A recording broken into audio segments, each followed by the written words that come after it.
हो, कोकण म्हटलं की आपल्या डोळ्यासमोर उभा राहतो तो निळाशार समुद्र किनारा, आकाशाच्या उजरात डोकं खुपसू पाहणारे उंच उंच डोंगर आणि मधाळ मनाची ती कोकणी माणसं.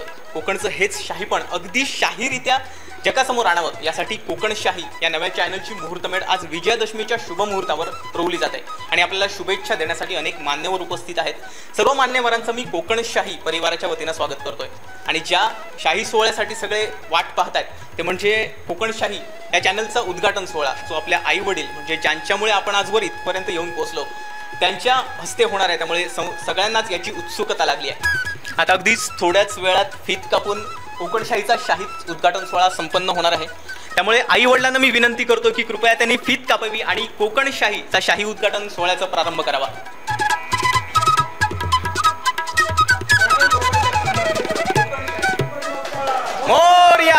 दिनांक 15 ऑक्टोबर 2021 रोजी विजयादशमीच्या शुभ मुहूर्तावर कोकणशाहीची मुहूर्तमेढ कुडाळमध्ये रोवली गेली.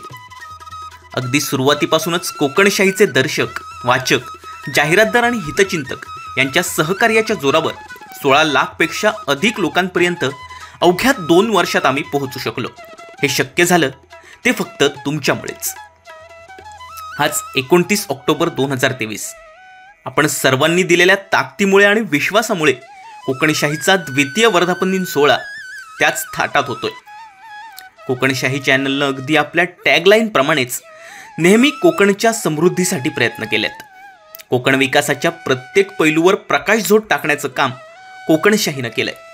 कोकणात जास्तीत जास्त रोजगार निर्मिती कशी होईल, कोकणची बंददाराची कुलपं उघडण्यासाठी नेमकं काय करावं लागेल, कोकणाला प्रगतीच्या दिशेनं पुढे जाण्यासाठी आपलं योगदान कसं असलं पाहिजे यांसारख्या एक ना अनेक विषयांवर कोकणशाहीनं सुरुवातीपासूनच भर दिलाय. कोकणातील सर्वात महत्त्वाचा व्यवसाय म्हणजे पर्यटन व्यवसाय.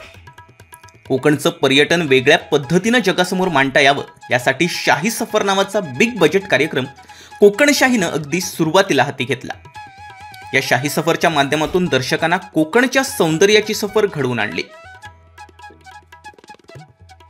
कोकणशाही आयोजित शाही संवादच्या माध्यमातून कोकणातील यशस्वी व्यक्तींचा परिचय दर्शकांना करून देण्याचा यशस्वी प्रयत्न कोकणशाहीनं केला. शाही संवादमधून मांडल्या गेलेल्या यशोगाथा या कोकणातील युवकांसाठी निश्चितच प्रेरणादायी ठरणार आहेत. घेऊन येतोय लवकरच कोकणशाही प्रस्तुत शाही संवाद. कार्य तुमचं, व्यासपीठ कोकणशाहीचं. कोकणशाहीचे संचालक तथा मुख्य संपादक साईनाथ गावकर यांच्या जापसालच्या माध्यमातून तर जनतेचे प्रश्न थेट शासन आणि प्रशासन दरबारी तितक्याच बेधडकपणे मांडले गेले. कोकणशाहीनं बनवलेल्या डॉक्युमेंटरीज आणि केलेले स्पेशल रिपोर्ट अनेकांनी पाहिले. यामध्ये मुंबई गोवा महामार्गावरील यमराजाची तर थेट शासन स्तरावरून दखल घेण्यात आली होती. खरं तर कोकणातील अनेक घरं सध्या कुलूपबंद अवस्थेत आहेत. हे चित्र तेव्हाच बदलेल जेव्हा कोकणातील युवकांना कोकणातच रोजगार मिळेल.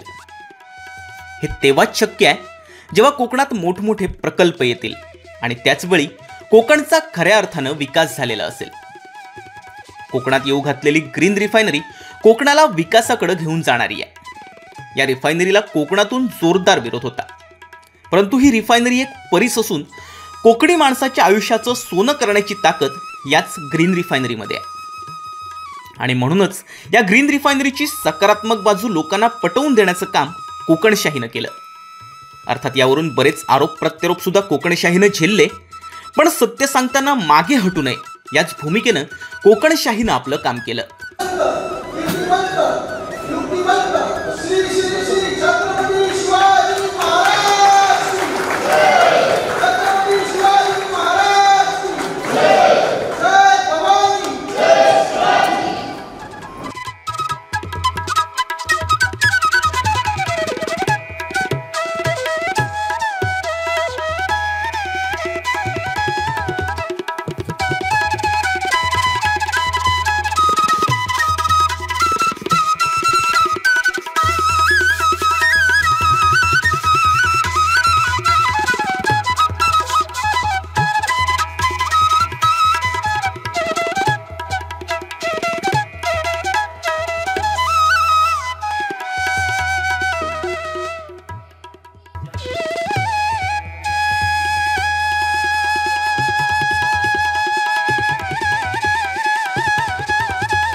कोकणशाहीच्या पहिल्या वर्धापन दिनानिमित्त उद्योजक मेळाव्याचं आयोजन करण्यात आलं होतं।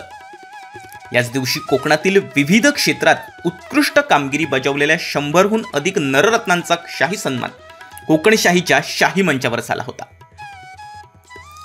नगरपंचायतीचा कारभार कसा करावा याचं मार्गदर्शन सरपंचांना मिळावं यासाठी सरपंच परिषद घेणारं कोकणशाही हे कोकणातलं पहिलं चॅनल आहे। यावेळी औरंगाबाद जिल्ह्यातील पाटोदा गावचे आदर्श सरपंच भास्करराव पेरे पाटील हे या कार्यक्रमाचे मुख्य मार्गदर्शक होते। या सरपंच परिषदेला सिंधुदुर्ग जिल्ह्यातील 600हून अधिक सरपंच, उपसरपंच, सदस्य आणि ग्रामसेवकांनी उपस्थिती दर्शवली। जागतिक महिला दिनाचं औचित्य साधून कोकण विकासात महत्त्वाची भूमिका बजावणाऱ्या महिलांचा सन्मान कोकणशाहीनं केला। नगरपंचायतीचा कारभार चालवणाऱ्या लोकप्रतिनिधी व प्रशासन जनतेच्या प्रश्नांची उत्तरं देणं बंधनकारक आहे। जनतेसाठी या सर्वांकडून थेट प्रश्नांची उत्तरं जाणून घेण्यासाठी कोकणशाही एक्सप्रेस अर्थात पंचनामा नगरपंचायतीच्या कारभाराचा हा कार्यक्रम घेतला। देवगड, वैभववाडी असा प्रवास करत ही कोकणशाही एक्सप्रेस पुन्हा कुडाळमध्ये आली। 1 मे 2030 रोजी सिंधुदुर्ग जिल्ह्याला 50 वर्ष पूर्ण होत आहेत। यावेळी सिंधुदुर्ग जिल्हा कसा असेल हे पाहण्यासाठी व्हिजन सिंधुदुर्ग 2030 हा कार्यक्रम घेतला। यावेळी सर्व पक्षांच्या जिल्हाध्यक्षांना आणि त्या क्षेत्रातील मान्यवरांना एकाच मंचावर आणून त्यांच्यात सकारात्मक चर्चा कोकणशाहीनं घडवून आणली। ग्रामपंचायत कारभाराप्रमाणे नगरपंचायतीचा कारभार कसा आखावा याचं मार्गदर्शन मिळावं यासाठी कोकणशाहीनं नगरसेवक प्रशिक्षण शिबिर देखील आयोजित केलं होतं।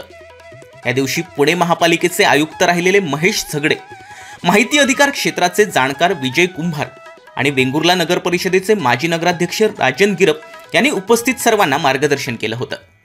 यावेळी देवगड जामसंडे, कसई दोडामार्ग, वाभवे वैभववाडी आणि कुडाळ नगरपंचायतीचे नगरसेवक आवर्जून उपस्थित होते। आज कोकणशाहीच्या द्वितीय वर्धापन दिनानिमित्त भव्य दिव्य अशा उद्योजक मेळाव्याचं आयोजन करण्यात आलंय। विविध क्षेत्रात उत्तुंग यश संपादन केलेल्या 101 कोकण रत्नांचा आणि उद्योग रत्नांचा शाही सन्मान कोकणशाहीच्या शाही मंचावर होतोय।